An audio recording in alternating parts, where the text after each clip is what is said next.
নমস্কার, রিমস রসইয়ে আপনাদেরকে স্বাগতম। আজকে আমি বানাবো সুইট অ্যান্ড স্টাফড রুটি। এর জন্য প্রথমে দুটো মিডিয়াম সাইজের সেদ্ধ করা আলু ম্যাশ করে নিতে হবে। তারপর কড়াইতে 1 টেবিল চামচ তেল গরম করে তাতে একটা মিডিয়াম সাইজের কোঁচানো পেঁয়াজ দিয়ে 2 মিনিট ভাজবো। 2 মিনিট ভাজার পর কাঁচা লঙ্কা কুচি দিয়ে দেব। আমি এখানে একটা কাঁচা লঙ্কা দিয়েছি, আপনারা আপনাদের স্বাদ অনুযায়ী দেবেন। রান্নাটা আমি মিডিয়াম লো ফ্লেমে করব। আরও কিছুক্ষণ নাড়াচাড়া করে হাফ টিস্পুন আদা বাটা দিয়ে দেব।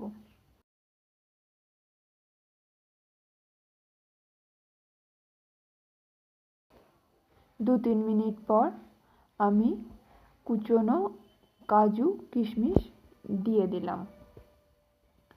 কাজু কিশমিশ দিয়ে কিছুক্ষণ মেশানোর পর একটা মিডিয়াম সাইজের কুচিয়ে রাখা টমেটো দিয়ে দিলাম।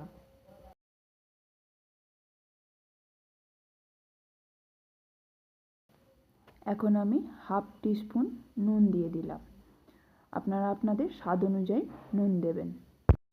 টমেটোটা একটু নরম হয়ে এলে আমি হাফ টিস্পুন গোলমরিচের গুঁড়ো আর হাফ টিস্পুন চাট মশলা দিয়ে দেব।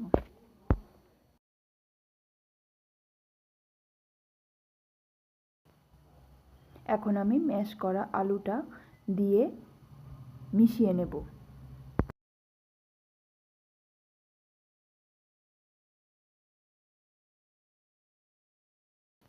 আলুটা মশলার সঙ্গে মেশানো হয়ে গেলে 1/3 কাপ ছানা দিয়ে দেব।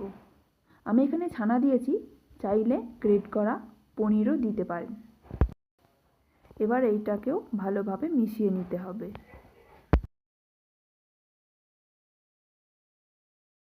এবার আমি 1 চা চামচ গুড় দিয়ে দিলাম।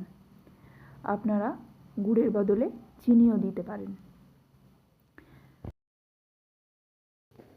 এখন আমাদের স্টাফিংটা রেডি হয়ে গেছে। একটু গরম মশলা মিশিয়ে নামিয়ে নেব। চাইলে এখানে ধনেপাতা কুচিও মিশিয়ে নিতে পারেন।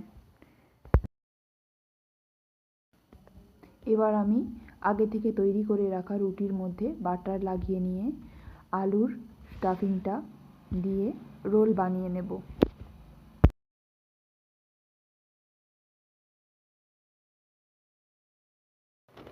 টমেটো সসের সঙ্গে পরিবেশন করতে পারেন।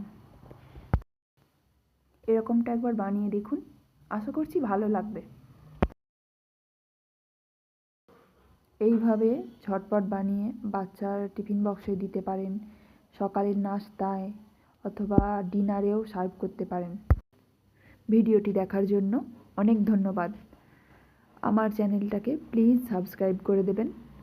ভালো লাগলে একটা লাইক করে দেবেন। যারা ফেসবুক থেকে দেখছেন প্লিজ আমার পেজটাকে ফলো করে দেবেন।